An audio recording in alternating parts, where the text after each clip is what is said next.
Hugh Hefner, who is the founder of Playboy, is dead at 91. He died yesterday of what they're saying are natural causes. Founded Playboy. Some people are saying that he was a trailblazer in the civil rights movement and also the personal expression movement and sexual revolution. And others are saying he contributed to the exploitation of women, objectification of them.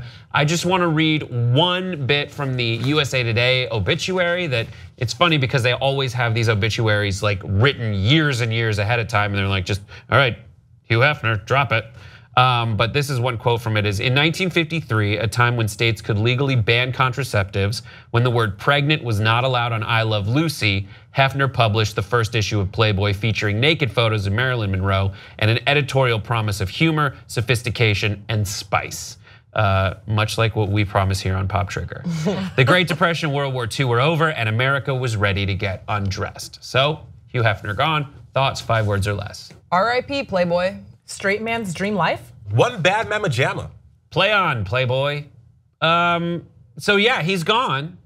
What, I mean. It really does feel like the end of an era, especially because Playboy has turned a major corner prior to his death, but it's really not the same publication as it was when he originated that form of magazine. Yeah. Because now Playboy, in case you are not a subscriber to Playboy, is no nudity, and that was a huge. It went back to nudity. It did. Yeah, I hate to back say around. It circled back around. They tried to get rid of nudity, and then they were like, "Oh no, no one's buying our magazine." That's extra sad because that means that they were trying to start a new era, and it didn't work. I think it was all motivated by their ability to have advertisers. You get different kinds of advertisers when there's no nudity. They wanted to go more mainstream, and so they tried it and they changed. But I think more central is like the ability to try and do anything. Yeah. And that's what they did.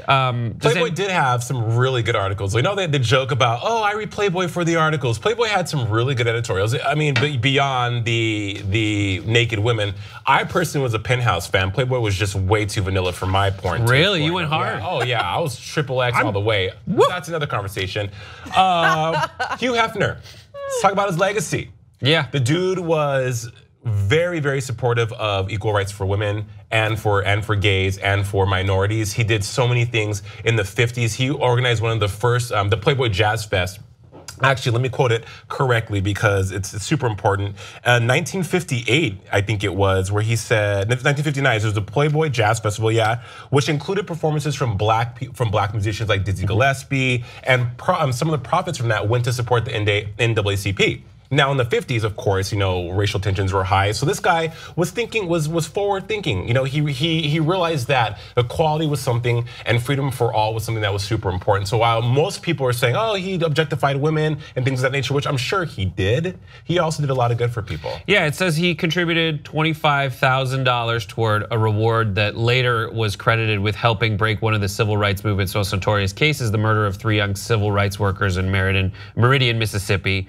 Alex Haley, who wrote Roots, was also a writer for Playboy and did the initial interview with Miles Davis. The son of Hugh Hefner said that the last article ever written by Dr. Martin Luther King was published in Playboy magazine. Yeah. I mean, there is this other current of objectification of women because it just shows, I think it was like Gloria Steinem had a quote where she was like, wearing that thing, it was just so constricted. It felt like you were being placed on a meat hook. In the long run, what do you guys think the legacy of Playboy? Good, bad, ugly? Depends on, I'm sorry, Darren, go ahead. No, I feel like it's good. Even though I don't necessarily agree that he didn't objectify women. I mean, I don't know how you can put women in that situation and it not come across at least as objectifying them. I mean, when I first was reading this story last night about how he passed away, I feel like Hugh Hefner is one of those icons, one of those people that you like don't think they're gonna die. Like Michael Jackson, Betty White, Morgan Freeman, they're just like there and they're old and you like don't think they're ever gonna pass away. And so when they do, you're just like, oh, like they are a human being, like these things actually do happen. But no, I think that the legacy is good. I was gonna say also too, there is Playgirl, which objectifies men. So let's put that out there. But there's one more quote I wanted to read from Hugh Hefner in 2012. He did an article for Politico, and he wrote, quote, "The fight for gay marriage is in reality a fight for all of our rights. Without it, we will turn back the sexual revolution and return to an earlier puritanical time. So, I mean, this guy, for a lot of women, or I'm sorry, not women, but people who look at Hugh Hefner and think he's just some old bat in a red robe.